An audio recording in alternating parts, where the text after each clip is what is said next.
don't know many people who don't love asparagus.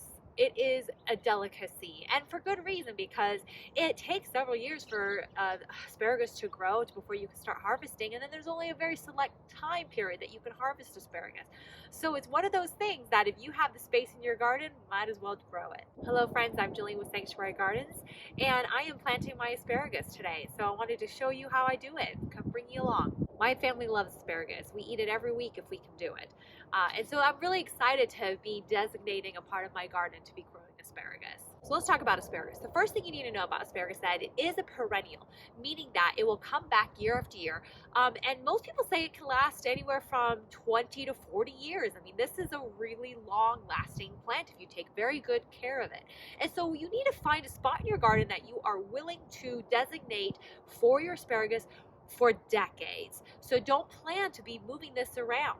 So make sure that you have a spot that you're really happy and that you're going to have asparagus there for a long time. The perfect time to be planting asparagus is usually early spring, pretty much as soon as your soil can be worked. Asparagus does handle frost, and so currently it's beginning of March. You can plant it anywhere from as early as February in some locations, and I know some have planted as late as like May, but ideally you want to plant it as early as you can so that those roots get established well before the growing season. Also plan that asparagus will take up a lot of space. So a lot of people think of a spear of asparagus, you know, and that doesn't seem like a lot, but when the plant takes off and after the end of the harvest season of your asparagus, you let it grow and it becomes this huge frond, this huge bush, and so it'll just be a wall of fronds here, and so kind of almost looks like a fern, but a very large tall tree of a fern, and it's very beautiful. But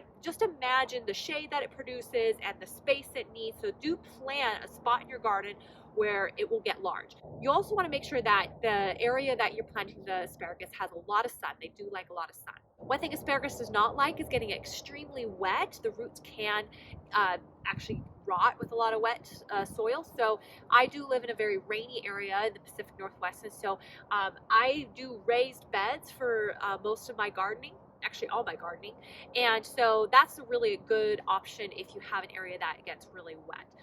You can also add sand to your soil. That would be another way to add some drainage, and also compost. Compost does encourage that nice balance between moisture retaining and yet also continuing to add drainage. So there are several ways you can start asparagus. You could start it from a seed, and you can start it from like a little plant that you might get in the nursery in a little pot, and it looks like a little, like I said, it looks like a little fern. Those are fine options, but do plan that will take a little bit longer. The other option is to grow from bare root. These are asparagus crowns. This takes off a year of waiting for asparagus. So I'm choosing to do bare root. It does kind of look like almost like a spider or something, an octopus, but right up here is the crown of the asparagus, and then this is the root system of it. It takes asparagus about 3 years to get fully established, so this is an investment. You're in this for the long haul, so you have to wait 2 years at least before you can start harvesting the asparagus spears. And so just plan to set it up well and then leave it for a while.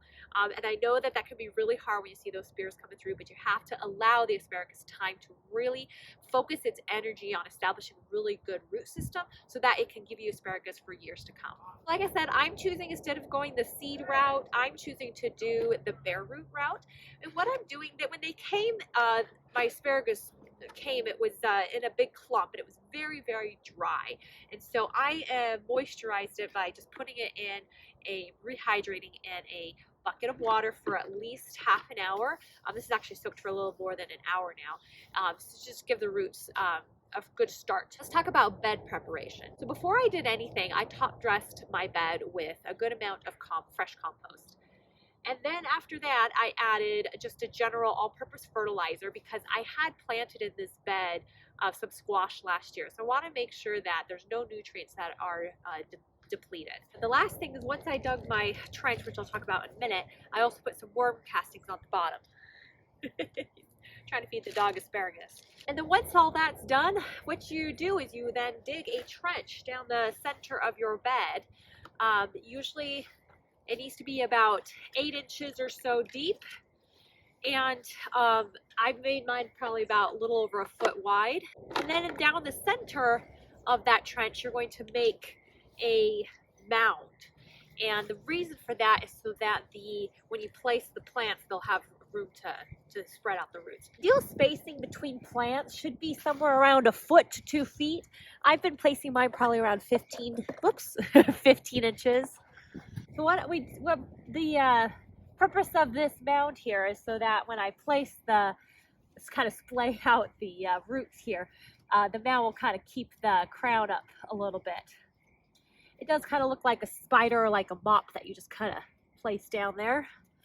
And I'm just going to do that down the whole row.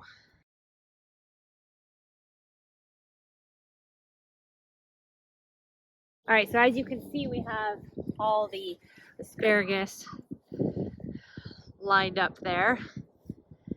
And I ended up getting 8 in the bed. This last step is basically to just cover these with about 2 inches of soil, but I'm not going to fill it all the way up to the top so everything is level, because as those plants, the asparagus starts growing, we're going to continue to add more soil as it grows. And so right now I'm just going to put in, like I said, about 2 inches or so over top of that. And so there's going to be a shallow trench in the center of the bed once we're done.